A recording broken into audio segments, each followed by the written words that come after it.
Halo teman-teman ngerti saham semuanya, jumpa lagi bareng Mince. Sorry kita nyambung lagi ya. Ini Pak Pandu baru online. Mince coba ketik dulu untuk judulnya Inspirational Talk with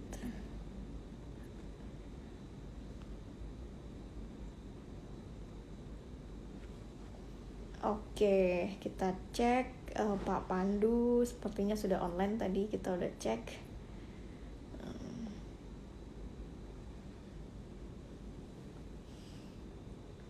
Nah, ini beliau sudah ada.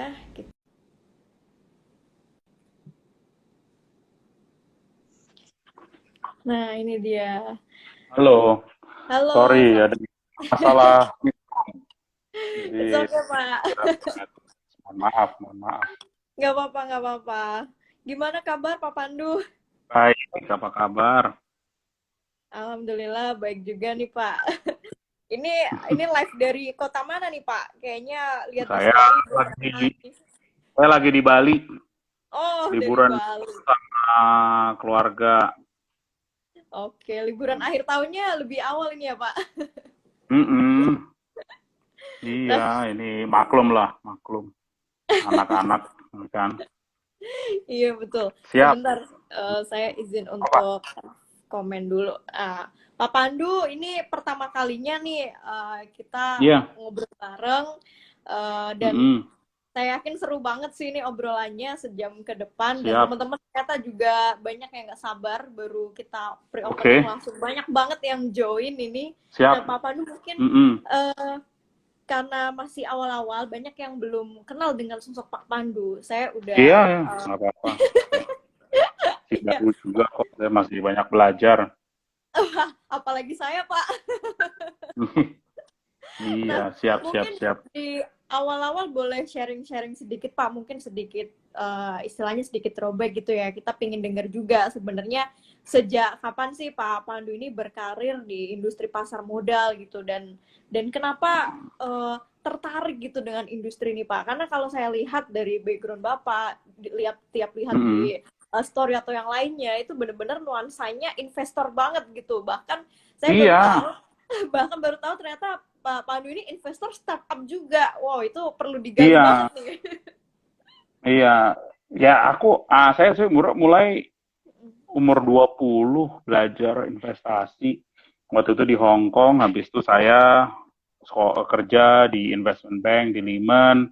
Habis itu saya sekolah MBA waktu itu di Stanford. Habis itu kerja di New York, saya kerja di Wall Street, kerja Wow. investasi juga. Sampai akhir 2010. Terus balik, diperintah sama ibu saya, sama om saya, bangun perusahaan, namanya Toba, sekarang TBS. Iya. Kita bikin publik, nah, akhir 2012. Waktu itu saya pegawai pertama, sekarang Oh. kita ada 1.200 pegawai. Hmm. Habis itu 2013-14 saya mulai investasi, perusahaan-perusahaan teknologi kecil-kecil, karena pada saat itu nggak ada yang percaya teknologi. Jadi ya Iya. saya invest, mulai. Dari situ ya, apa namanya, mulai ada yang untung lah, mulai ada yang jadi. Ya Iya. kebetulan saya bersyukur bisa ikutan di C, dulu namanya Garena, terus namanya sekarang C. Sekarang ada perusahaan namanya Shopee, waktu Shopee mulai itu Iya. akhir 2015 10 orang, sekarang kita udah hampir 8.000 pegawai. Terus Gojek, waktu itu si Nadiem mulai 2013-14. Ya bersyukurlah, udah ya, maksudnya bersyukur bisa ikutan investasi. Terus ada Bukalapak juga, Hmm. Bukalapak kita invest 2013. Ya mulainya dari situ sih Mbak. Ya dari situ makanya orang kenal saya sekarang mulai sebagai investor teknologi, tapi sebenarnya mulainya Iya. udah lama. Jadi Hmm. ya banyak belajar lah. Ya kan Iya. kebetulan sekolah saya dulu di Stanford, kita juga banyak yang investasi di teknologi. Jadi ya Iya. banyak belajar di sana gitu. Hmm. Wow. Saya tercengang Pak dengar pengalamannya bahkan udah sampai Enggak, Wall itu Street. lebih enggak itu jujur banyakan memang karena emang terpaksa harus kerja dari awal, Mbak. Nggak ada pilihan, jadi saya juga harus kerja aja terus dari muda, nggak ada pilihan Iya. juga. Gitu. Terpaksanya tapi di Wall Street loh Pak. Ini yang Ya, saya mau udahlah, ini alhamdulillah. menginspirasi Alhamdulillah. banget nih. Iya, iya. Enggak, alhamdulillah aja itu hoki aja, hoki saya aja lah. untung aja. Berarti baru kembali ke tanah air itu 10 tahun terakhir ini ya, Akhir Pak ya? 2010, iya, 10 Oh, tahun. oke. Saya baru 10 tahun, masih belajar banyak soal kerja di Indonesia, tentang semualah menjadi lebih Indonesia. Karena kan banyak orang, saya agak bule, jadi saya banyak belajar gimana. Dan ya memang Juni tahun ini saya diminta sama bursa lewat OJK untuk menjadi komisaris. Juga salah Mm-mm. satunya untuk bisa ini translate juga, karena kita makin banyak juga investor muda dan juga Ya. perusahaan-perusahaan teknologi untuk bisa masuk. Mungkin itulah kenapa OJK atau bursa memilih saya. Mm-mm. Mungkin. Wow, keren. Ini sangat menginspirasi banget. Nah, kemudian tadi yang bikin saya penasaran juga terkait udah dikenal sebagai investor teknologi, investor startup. Nah, sebenarnya apa maksudnya yang membuat Pak Pandu ini tertarik untuk berinvestasi di bidang teknologi, khususnya mungkin di sini startup gitu? Jujur dulu tuh karena nggak ada pilihan, Mbak. Aku 2013-14 waktu saat itu di mana sektor di mana investasi nggak bisa terlalu besar, tapi Hmm, bisa. Jadi ya oke. saya coba, saya investasi ya semualah saya coba apa yang ada saya investasikan gitu loh. Hmm, Ya salah satunya ya yang tadi saya sebut juga Bukalapak juga saya beruntung kan dari situ. Ya, saya akhirnya sekarang juga jadi komisaris di MTech ya kan. Jadi saya ya itu hoki lah bisa saya bilang, karena ya Iya, kebetulan iya. MTech dengan family-nya juga baik hubungan dan memang kita bisa berinvestasi dengan baik. Tapi jujur 2013-14 karena memang nggak, saya melihat dari semua sektor itu mungkin yang ada potensi, saya masih bisa ngikut dan banyak orang nggak ngelihat potensi di sana, jujur aja. Oke. Jadi waktu itu banyak perusahaan mencari dana, waktu itu investornya dikit sekali. Mm-mm. Jadi ya saya kebetulan beruntung masih bisa ikutan. Kalau sekarang saya ikutan mungkin kalau masih baru, wah lebih susah, jauh lebih susah dibandingkan Iya. 7 tahun yang lalu. Mm, mm, mm. Mm-mm. Kalau Jadi kalau jujur boleh info sedikit nih Pak, sepanjang sepanjang kepo. sejarah Pak Pandu Iya. menjadi investor startup, kira-kira udah sampai Hmm. berapa jumlah startup yang sampai detik ini Pak Pandu sebagai investor di situ? Waduh, Waduh, tak ampun. terhitung nih Pak. Nggak terhitung. Kalau saya nggak salah, mungkin 116 perusahaan Wow. Wow. ada. Jadi ya nggak semua kan menjadi sangat besar, tapi Ya, alhamdulillah dari statistik ada yang menjadi sangat besar. Yang tadi nama-nama yang saya sebut. Ada juga yang sampai sekarang low profile, tapi impact-nya juga sangat baik gitu loh. Jadi ya lumayan. Dan juga memang saya juga banyak, kita juga investasi bukan hanya di Indonesia, tapi juga startup di luar negeri. Jadi ya oh, banyak bersyukur lah, jujur banyak bersyukur. hmm. Oh, startup di luar negeri mungkin seperti yang di Amerika atau negara China gitu Pak. Ya, di China ada, di Amerika juga kita baru ada beberapa company yang baru IPO, Luminar contohnya baru IPO Oke. beberapa minggu lalu.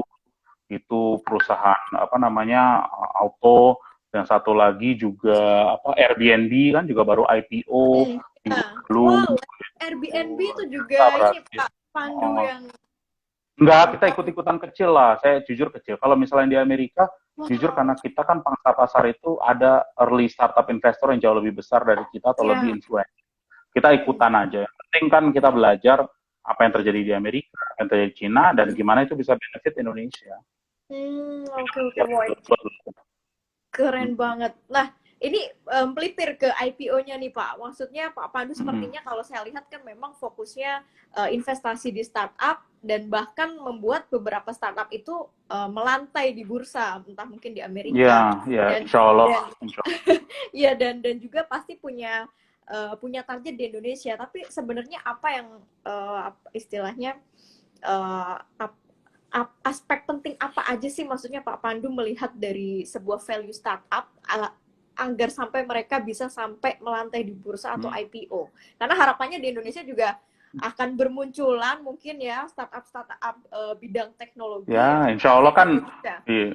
iya kan baru keluar tuh berita soal Tokopedia, lagi mikirin Iya, mau bagaimana, apakah mau IPO di Amerika ataukah di hmm, Indonesia. Ya itu iya, kan bagus, artinya memang mereka sudah mulai mature. Ada juga teman-teman lain yang kita sempat ngomongin, ya kan kayak Gojek, apa namanya Grab dan teman-teman yang lain lah, karena memang iya. mereka melihat dari sisi saham C yang kebetulan performa kita kan 2 tahun terakhir yang terbaik, kata-kata orang ya, katanya menurut beberapa kita yang terbaik selama 2 tahun terakhir. Jadi memang sebenarnya investor appetite buat perusahaan teknologi, apalagi yang sudah mulai mature, buat Indonesia tuh sangat tinggi. Nah, apalagi sekarang perusahaan-perusahaan ini juga cukup besar ya kan, kayak Tokopedia sudah Ya. 8 sampai 10 miliar dolar, Bukalapak sudah 3 miliar dolar, Gojek sudah 10 miliar dolar. Kan itu perusahaan yang menurut saya kalau masuk di indeks kita udah masuk LQ45 tuh, udah masuk di dalam indeks kita. Jadi ya Iya. tugas kami di bursa tuh salah satu kita harus jualan, kita harus convince. Ayo dong, bisnis kalian kan di Indonesia. Coba listing Indonesia. Saya yakin nih teman-teman, ada 1.400 orang yang lagi dengerin, pasti tertarik untuk beli saham-saham ini. Kenapa? Karena mereka juga pakai day to day, ya kan? Betul. Pasti deh, pagi-pagi misalnya. Kebetulan nih saya komisaris MTEK, KKN dikit, ya kadang-kadang ya pakai dana untuk beli makanan, habis itu harus pakai Bukalapak untuk beli barang, ya kan? Jadi ya itu yang bagus. Jadi ya harus dilihat lah, menurut saya potensinya luar biasa buat Indonesia karena Indonesia merupakan pasar teknologi yang di Southeast Asia sekarang nih yang saya tahu pasar teknologi yang paling cepat growing-nya di seluruh dunia. Jadi itu juga Indonesia penting. Pak. Oke.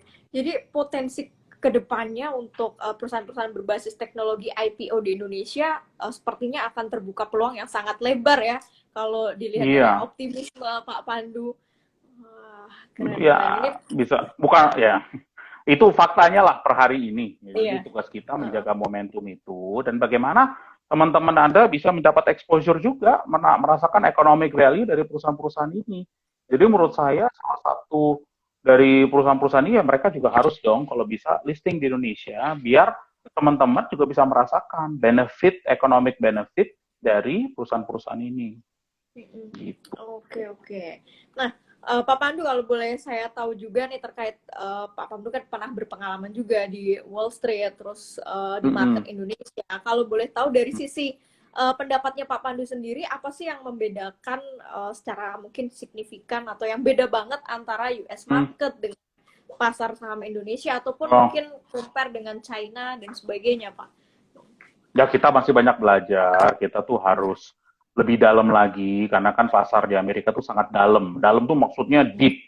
Dan di sana retail tuh mungkin udah 10 tahun main saham. Di kita baru nih, kita jujur masih early stage. Jadi buat teman-teman yang baru pertama kali signing up di bursa, wah upside kalian masih banyak 10 tahun ke depan menurut saya. Jadi dari sisi teman-teman seharusnya cukup optimis melihat perkembangan bursa saham. Nah, dari sisi perusahaan-perusahaan yang ada di kita sebenarnya secara reporting kita sama bagusnya, bisa dibilang cukup sangat bagus lah. Maksudnya kita sudah memiliki international standard. Ya memang dari sisi level of knowledge tentang perusahaan teknologi kita juga harus educate bagaimana sih menilai suatu Bukalapak, bagaimana sih kita menilai suatu Tokopedia, caranya bagaimana. Kalau di Amerika karena mereka sudah terbiasa menilai perusahaan e-commerce, mereka lebih ngerti, analis-analis dari institusi lebih ngerti. Ya tugas kita ya maksudnya ya salah satunya adalah how to educate. Jadi mungkin feeling saya bisa aja perusahaan-perusahaan teknologi ini melakukan dual listing. Kenapa melakukan dual listing?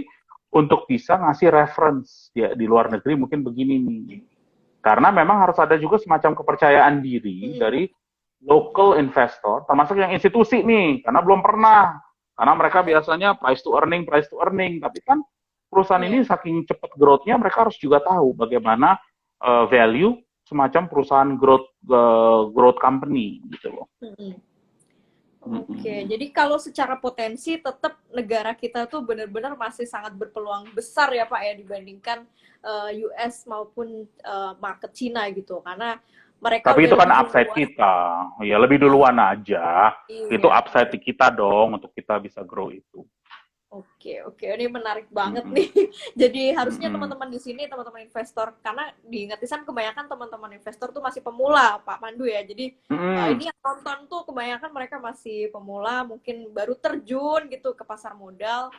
Dan kebanyakan dan kebanyakan saya menyebutnya nih, kebanyakan teman-teman investor angkatan corona, Pak, karena jumlahnya meningkat drastis saat pandemi.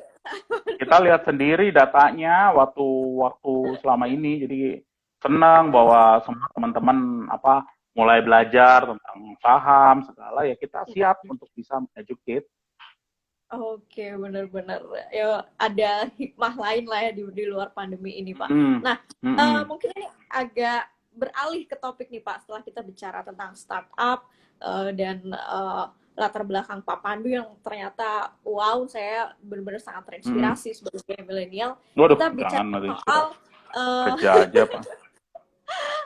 topik yang lagi hype nih, Pak, terkait SWF. Nah, ini jujur banyak teman-teman yang DM ke kita nanya tentang SWF, tapi saya sepertinya belum punya kapasitas untuk menjelaskan detail gitu. Jadi kayaknya pas banget di sini ada Pak Pandu yang saya tahu dari story-nya tuh in charge memang untuk SWF. Enggak, jangan.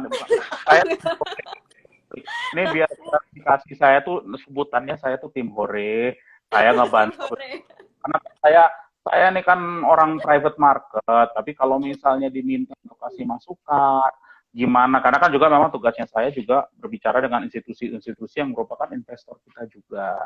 Jadi ya tugasnya kita ya maksudnya bantu lah. Kalau kita kan warga negara Indonesia, kita ingin SWF ini sukses, itu aja. Gotong royong ya, Pak ya? Ya harus lah, zaman COVID kita harus gotong royong dong, gitu loh. Nah, mungkin bisa dijelaskan sedikit Pak tentang SWF ini sebenarnya apa dan tujuannya apa gitu, karena masih banyak ternyata yang investor-investor. Oh, ini nggak apa-apa. Ini simple aja deh, aku simple banget deh. Ini kan dibuat waktu Omnibus Law, tugasnya sangat simple.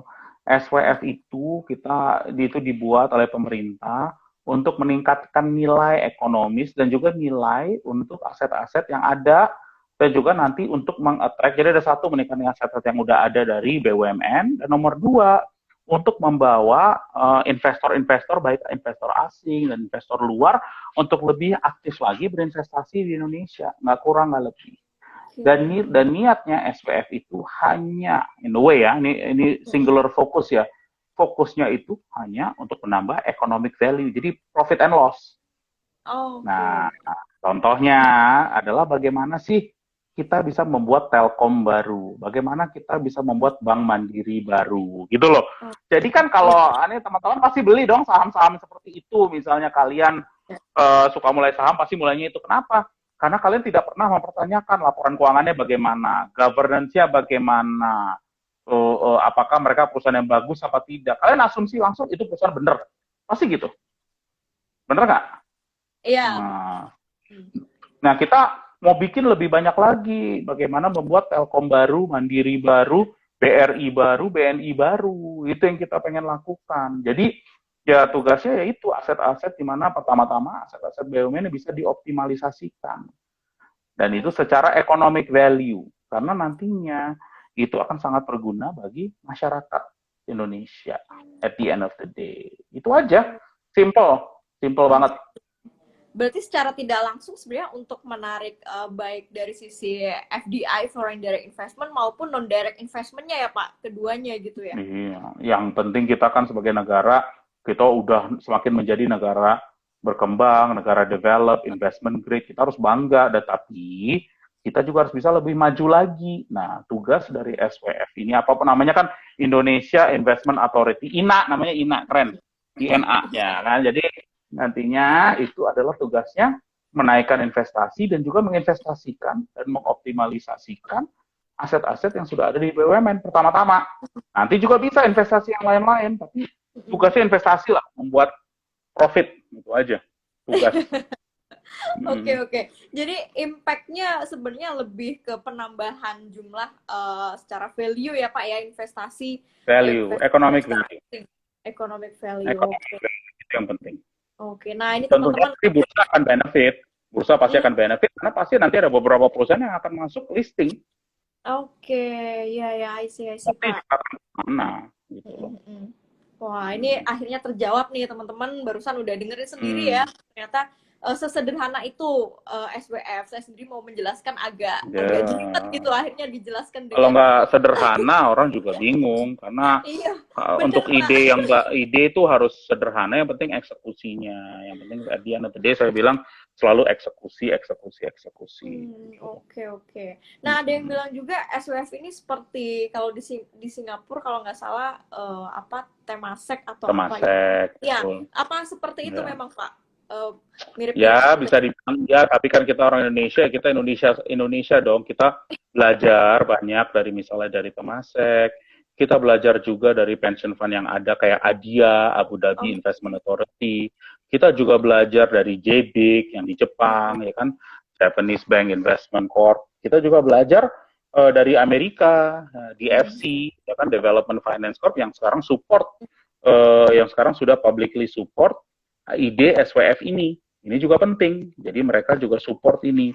Nah, yang itu kita cari best practices. Apa the best practices secara internasional?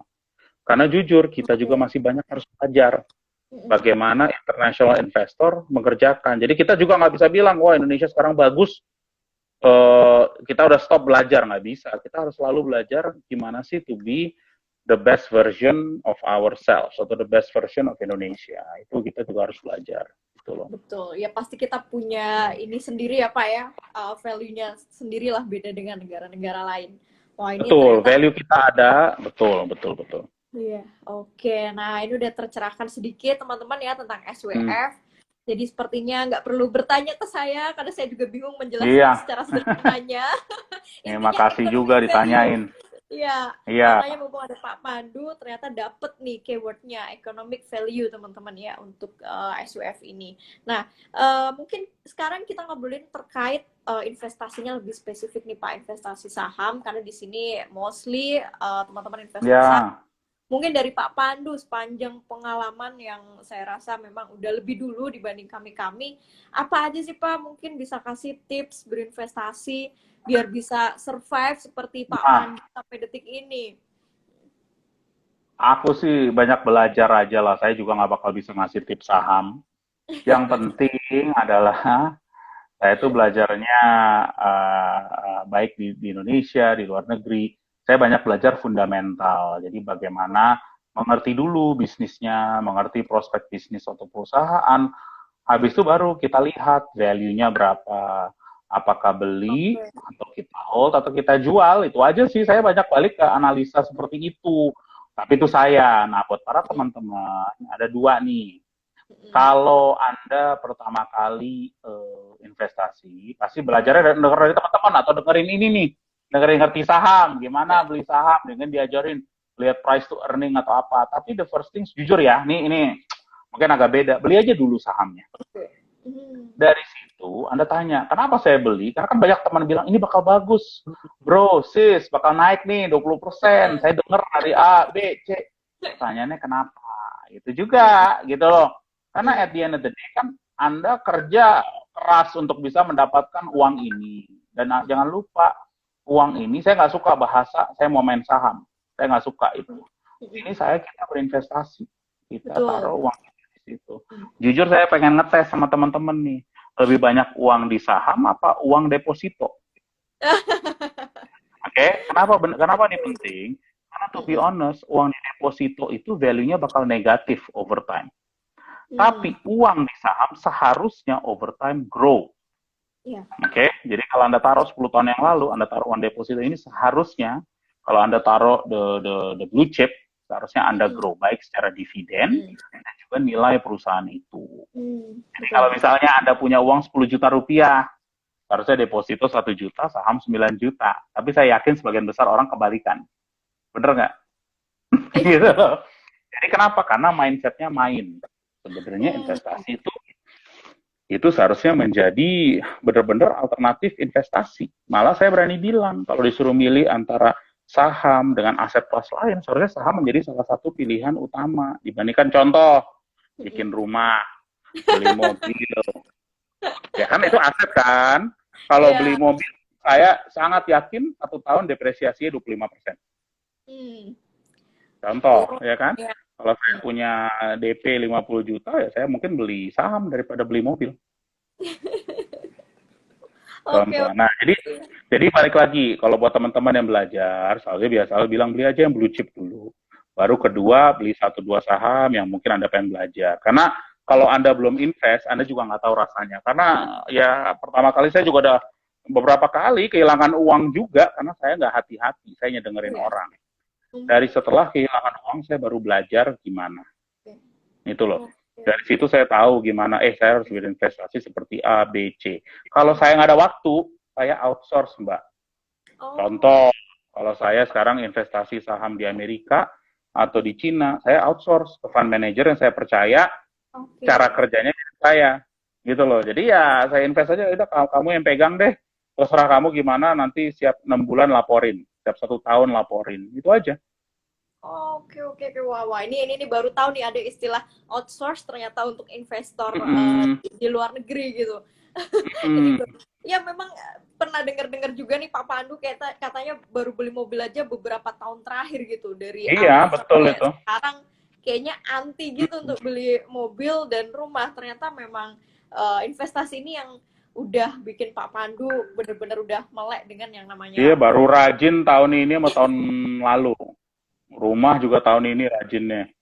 Oh, rajin. Oke, oke, oke. Ini kayaknya banyak milenial yang habis ini kayaknya akan mencontoh nih, Pak. Beli mobil ntar-ntar Nih aja dulu. aku kenapa mikirnya gini ya? Sorry. Aku nih karena bapak ibuku selalu bilang beli tanah ya kan. Tapi kalau Anda mikirin yieldnya berapa sih kalau beli rumah, beli apartemen sekarang? Dulu ya, bukan sekarang ya. Sekarang menurut saya mulai murah. Dulu itu yieldnya 1%. Hmm. Mendingan saya beli saham, ya saya ngasih contoh saham SCTV lah atau sahamnya apa yang saya ada ya, misalnya saham-saham yang itu kan saya paling nggak minimum dividen yield bisa 3%, tambah Iya. apresiasi. Jadi buat Hmm. apa?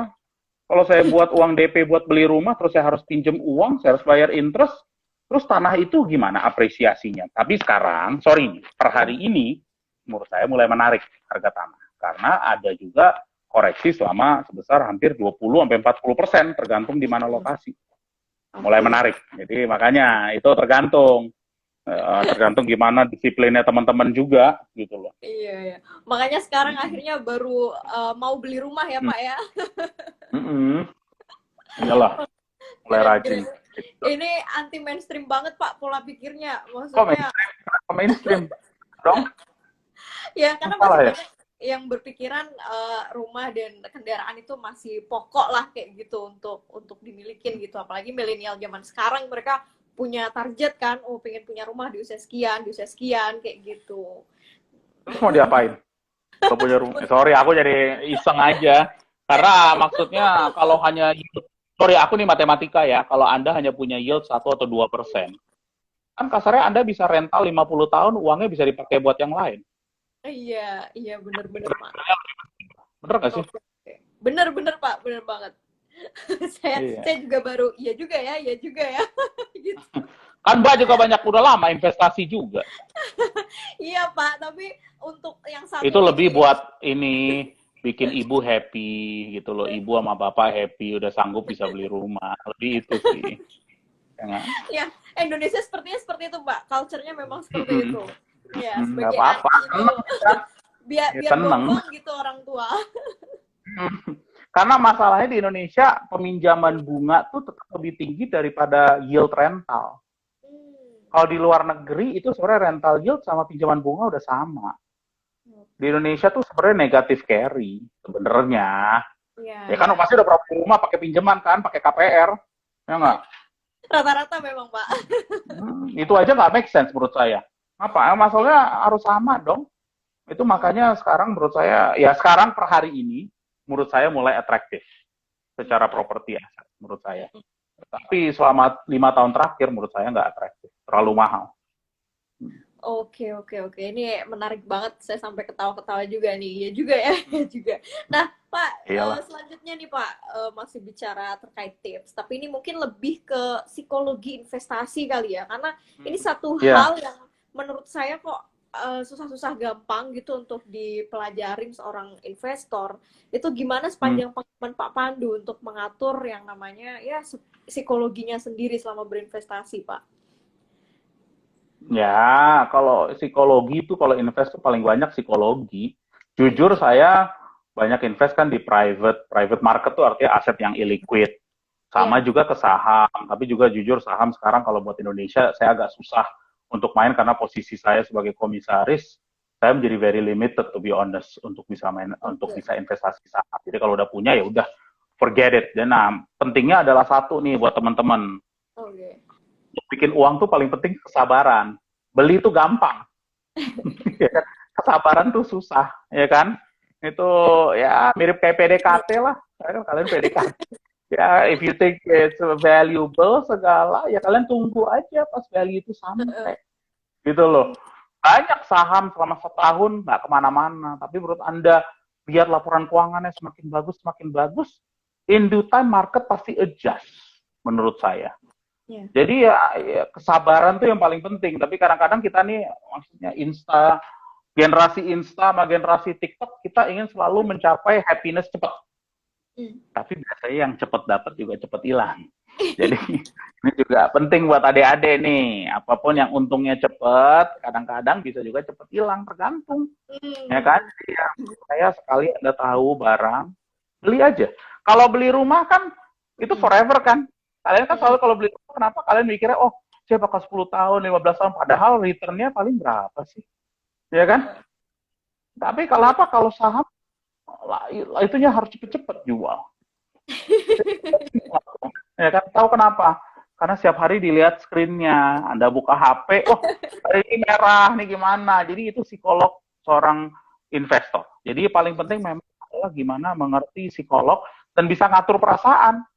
Hmm. Wah, kenapa nih sahamnya turun 30%? Kalau saya mah bilang, oh, beli lagi dong. Kalau Anda ngerasa bener, kalau benar, ya kan? Dan Iya. faktanya nggak berubah. Kalau Heeh. faktanya berubah, ya, dan you sell. Kalau misalnya Iya. faktanya negatif, gitu loh. Oke, kuncinya memang ya di kesabaran itu ya Pak, bener ya. Kesabaran dan Harus sabar. benar-benar balik lagi based on fundamental kalau boleh saya tarik Iyalah, kesimpulannya. iyalah, iya. Itu Jelas. tadi ada yang bikin jelek banget Pak statementnya buat teman-teman Apa? pemula tuh. Itu yang Ah, tadi Pak Pandu bilang apa sesuatu yang cepet dapat untungnya bisa sewaktu-waktu juga Nah, cepet hilangnya. Nah ini ya banyak itu maksudnya. teman-teman yang kesentil nih. Itu kayak hidup, bukan aja main beli saham, yang lain-lain juga sama, ya kan? Oke, oke, oke. Nah, dengar-dengar kalau fundamental apa Pak Pandu semasa kerja di Wall Street sana katanya kalau baca laporan keuangan di sana sampai berbulan-bulan ya Pak. Beda sama di Indonesia yang Enggak, paling ya. saya tuh mungkin setiap kali kita beli saham perusahaan, pasti saya udah baca laporan keuangannya penuh. Dan itu Oke. kan tebel. Kalau di Amerika tuh disclosure satu laporan keuangan bisa 300 halaman. Bu. Indonesia relatif mudah loh. Kalau Anda pernah baca laporan keuangan paling 150 halaman, all in. Mm-mm. Kalau misalnya Mm-mm. yang full ya, kalau quarterly paling 90 halaman. Cepet kalau Hmm. misalnya Anda ini, pertamanya susah dan capek. Tapi kalau udah sering baca, udah tahu gitu loh. Ya, ya kalau udah baca lebih dari misalnya 1.000 laporan keuangan ya biasanya cepet. Udah ngerti nyarinya Wah, kemana. Harus gitu. 1.000. Ya enggak, tapi kan over 20 years. Kalau misalnya 20 years Iya. pasti dong. Paling Hmm. susah buat saya 5 tahun pertama. Ngebacanya tuh pelan-pelan. Tapi seharusnya kalau Anda beli saham tuh biasanya setiap minggu. Kalau saya dulu di Amerika, mungkin setiap minggu saya bisa baca 20-30 laporan keuangan per minggu. Wah, Baca aja. Setiap hari mau rajin baca. Gitu loh. iya, iya, iya. Hmm. Kuncinya rajin ini kalau untuk Ini urusan harus laporan. rajin. Dan sabar. Rajin dan sabar. Itu harus Iya. sabar. Tuh, teman-teman dengerin, rajin dan sabar. Kalau sekarang kebanyakan Mm-mm. mager buat baca dulu, Pak. Langsung nanya, Iya Pak. dong. Mm-mm. Nah, Bilangnya saham apa yang perlu dibeli, pasti kan gitu. iya Kenapa? benar-benar Ya udah beli. Tapi kalau saya mindset. ngomong gitu, saya salah. Nah, salah lah kalau saya ngomong, beli saham ini. Antara saya malah dimarahin teman-teman komisaris saya sama direksi saya. Nah, boleh sedikit ngasih tips nggak Pak untuk fundamental sepanjang Pak Pandu baca laporan keuangan sebanyak itu? Hmm. Sebenarnya aspek penting apa sih dari sisi fundamental yang ada dalam laporan keuangan yang bisa diperhatikan oleh para investor teman-teman pemula Saya nih? paling penting bukan ngelihat income statement. Saya Hmm. paling ngelihat cash flow statement sama balance sheet. Nah, saya Oke. teraca, saya pengen lihat equity-nya naik apa tidak. Saya Oke. pengen juga lihat cash flow-nya tuh naik apa tidak. Oke. Baru lihat income statement. Kenapa? Income statement kan bisa kadang-kadang kalau bandel bisa dimainin juga gitu. Jadi saya ngeliat dulu dari sisi posisi cash. Kalau itu Oke. 2 3 nggak klop, baru saya Hmm. mulai baca ke dalam. Kenapa? Apa yang dilakukan? Bisa aja orang bilang income udah diterima. Kayak ada satu perusahaan bilang, oh saya udah terima semua income-nya 100%. Padahal seharusnya 5 tahun ke depan. Gitu. Makanya cash-nya nggak ada. Tapi income statement-nya tapi Oke. cash-nya nggak muncul. Kayak gitu-gitu loh. Oke, oke, Ya oke. kan? Jadi yang jadi sorotan utama malah memang di sisi cash flow-nya ya, Cash. Pak ya? Cash Saya flow. selalu ngeliatin cash flow. Menarik, menarik. Nah, Pak, boleh nih di penghujung tahun, kita menjelang tahun 2021, outlook Iya ekonomi ya, cepet ya. dan pasar saham Wah, nih, Pak, luar biasa, Pak. ya. Investor Hah, kalau modal kayak 2020. gini, Pak. Saya nih, kalau saya ini orangnya biasanya optimis. Saya cukup optimis. Jadi gini, 2021 lihat 2 hal. Satu soal vaksin, bagaimana respons pemerintah dengan tentang vaksin, di mana saya juga cukup optimis karena kayaknya pemerintah sekarang udah mulai siaga 0, siaga 1, ya kan cara kerja cepet nih sekarang nih. Iya. Faktor gubrak-gubrak ya kan. Sampai orang banyak bete, wah saya nggak bisa terbang ke A, ke B, ke C gara-gara harus PCR. Tapi menurut saya maybe it's the right thing. Emang nyebelin, jujur nyebelin. Tapi buat saya soal asas kemanusiaan ini jauh lebih penting. Kita mau liburan terus sakit, gimana? Nah, jadi yang nomor satu itu adalah bagaimana respons pemerintah soal vaksin. Nomor dua, ini adalah soal bagaimana penciptaan lapangan kerja. Oke. Momentum itu, karena penting, karena penciptaan lapangan kerja itu akan create stimulus dari sisi demand. Dari stimulus sisi demand nanti bakal keluar dari sisi supply. Jadi ya, saya jujur cukup optimis melihat paling enggak cara kerja pemerintah. Tentulah banyak hal sini sono yang seharusnya lebih sempurna, tidak sempurna, ya itu lumrah lah. Kita nggak ada 100% yang sempurna, hanya Tuhan yang sempurna. Tapi adalah bagaimana respons untuk bisa memperbaiki diri. Jadi itu sih menurut saya. Jadi saya juga cukup optimis tahun depan seharusnya ya insya Allah lebih baik lah dan bisa mendekati 2019. Itu juga penting. Oke, oke. Jadi 2 poin itu yang akan jadi highlight tahun 2021 ya, Highlight. teman-teman. Iya dong, harus dong kita ngeliatnya ke sana. Optimis tuh, Pak. Nah, Pak, ini saya udah pilih 3 pertanyaan. Siap. Banyak sekali, tapi saya cukup pilih 3 aja, waktunya terbatas. Yang pertama ini ada sahabat ngerti saham yang nanya, yang bagaimana cara berinvestasi ke startup, Pak? Oh, ini kayaknya langsung pengen mengikuti jejak Pak Pandu, ingin menjadi investor startup. Iya, kalau investasi ini kan juga baru mulai nih teman-teman, baru mulai bikin di Indonesia tuh kayak si BRI, teman kita di BRI bikin Sembrani. Itu mungkin salah satu yang nanti bisa dibuka kepada kalangan publik. Kedua, memang nanti bakal ada juga seed funding. Jujur nih, aku ngomong agak belak-belakan lah ya. Kalau soal ini jujur, di sisi kita nih kebanyakan memang investasi di startup tuh hanya limited kepada institusi asing dan kepada konglomerasi dan orang-orang hoki. Tidak terbuka ke banyak kalangan publik besar. Jujur dah, aku ngomong apa adanya. Jadi Anda lihat ya, economic value yang di-create sekarang nih, yang dibikin oleh Gojek lah, Tokopedia, Anda tahu nggak, itu diakumulasi semua sahamnya, value-nya lebih besar daripada Telkom, Indosat, Tower bersama, dan yang lain-lain digabung. Wow. Perusahaan teknologi ini lebih besar daripada perusahaan telco. Wow. Yang bikin saya agak, ya gimana ya, agak ngerasa kok begini, tidak banyak masyarakat Indonesia bisa menikmati upside dari sana. Ya saya jujur hoki lah ya Mbak ya, saya jujur hoki. Jadi saya juga bilang ya, sebenarnya keinginan saya kenapa sih tidak bisa dibuka kepada dapen-dapen di Indonesia, kepada asuransi-asuransi Indonesia untuk bisa investasi langsung. Karena secara tidak langsung Anda juga akan mendapatkan itu. Gitu loh. Betul. Itu kenapa? Saya tanya, karena globally, di seluruh dunia, dapen-dapen di dunia tuh hampir 26% dari aset mereka investasi barang ginian. Oh, okay. Di Indonesia hanya 1-2%. Jadi Nih tugas nih tahun depan adalah bagaimana meningkatkan partisipasi dana-dana pensiun yang ada dan juga kepada apa namanya perusahaan-perusahaan asuransi bank untuk bisa investasi ke sini dan bisa Hmm. menawarkan gini, investasi di startup sangat risky, oke? Jadi saya juga akan ngomong apa adanya. Hmm. Kehilangan duit merupakan suatu kepastian.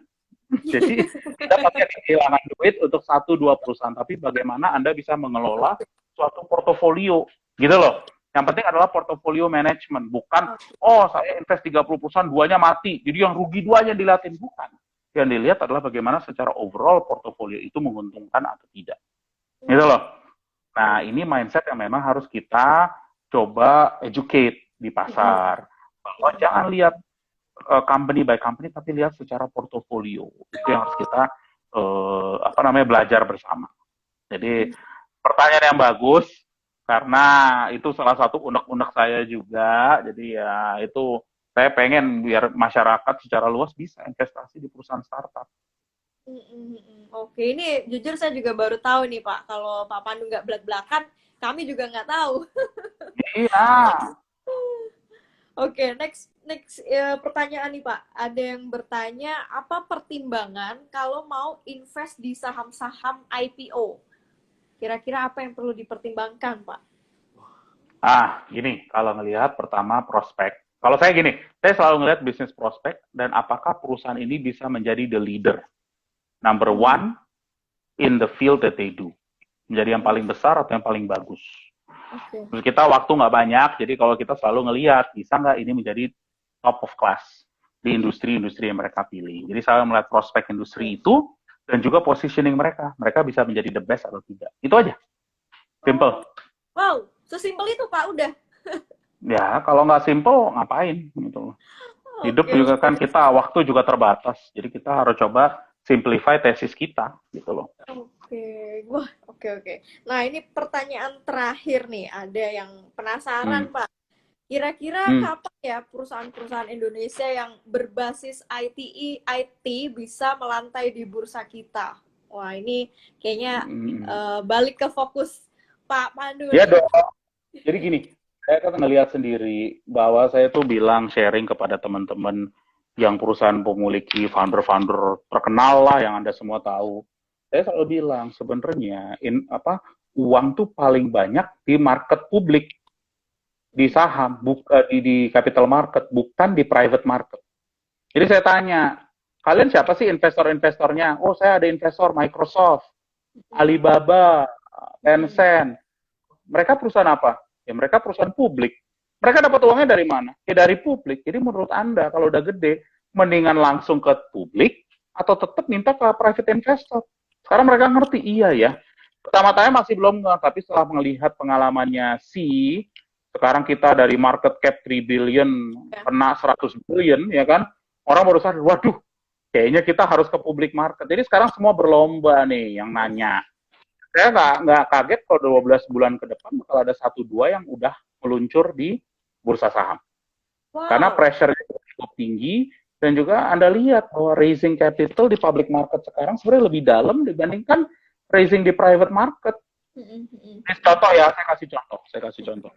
Kayak barusan fundraising 2,9 miliar dolar satu hari.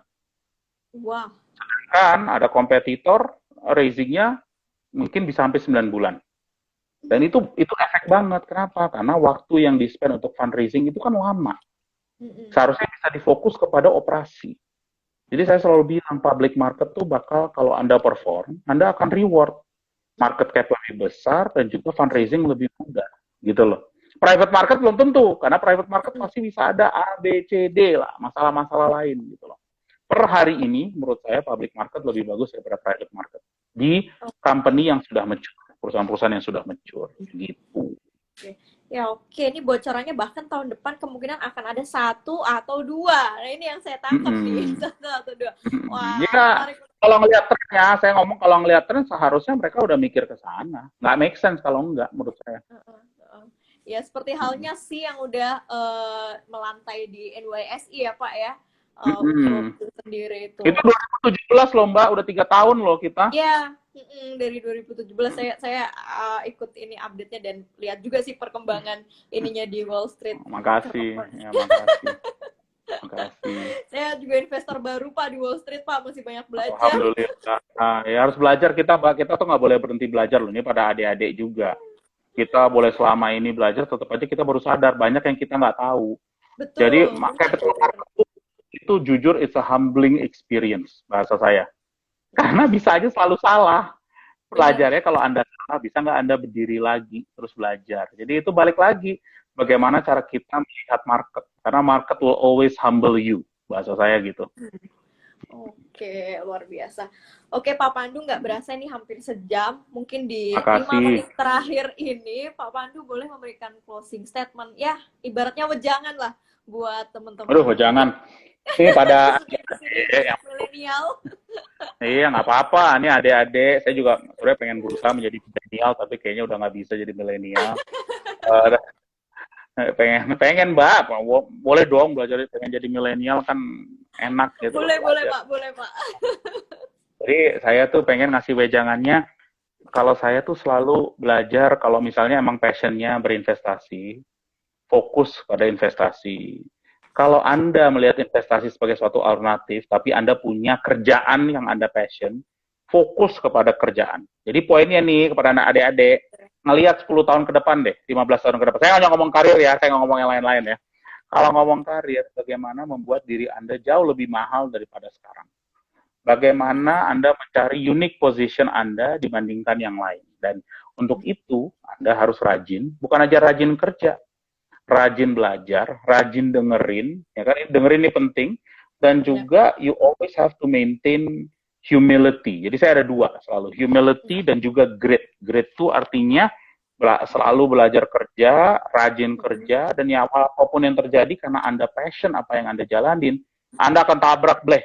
Yang penting Anda belajar dan makin jadi expert dari apa yang Anda lakukan. Jadi kalau contohnya nih, saya menjadi orang blogis atau menjadi orang Instagram influencer, be the best Instagram influencer you can be. Apapun konten, how do I differentiate my content? Nah, untuk investasi di saham, ya investasi kasih kepada profesional yang menurut Anda respect. Jadi Anda ngelihat, wah dia passion banget nih soal investment, saya kasih ke dia. Bukan terkenal, saya nggak pernah ngomong terkenal. Ya. Ini orang bener-bener passion. Kalau saya invest gitu, saya ngeliat nih orang kalau invest bener-bener passion, dia pengen belajar lebih lagi. Saya beli. Biasanya juga harga lebih murah karena belum terkenal. Sekali udah terkenal mahal. Jadi balik lagi kepada adik-adik itu doang. Humility, grit, dan selalu bekerja. Dan Anda harus lihat game plan Anda 10 tahun ke depan bagaimana. Apakah Anda bisa membuat diri Anda lebih valuable daripada hari ini. Itu aja. Wah, ini nice closing statement banget, ngena banget ini Pak. Langsung habis ini mau saya tulis Pak. Boleh, siap. Oke, Monggo. Pak Pandu, thank you banget. Ini nggak berasa sejam ngobrol seru banget. Makasih. Pak Pandu super humble banget ya Pak. Next time mungkin kita kopdar bareng ya Pak ya, bareng teman-teman ya, boleh. ya Pak. Boleh. Setelah pandemi aja Pak, nanti kita agendakan. Boleh, habis pandemi, habis semua terima vaksin, insya Allah pada ngambil vaksin, insya Allah ya kita nanti bisa ketemuan in person ya. Oke, siap. Nah, teman-teman, terima kasih juga buat yang bertahan sampai terakhir. Wow, hampir 1.700 lebih mendengarkan wejangan dari Pak Pandu. Semoga ngena semua ya.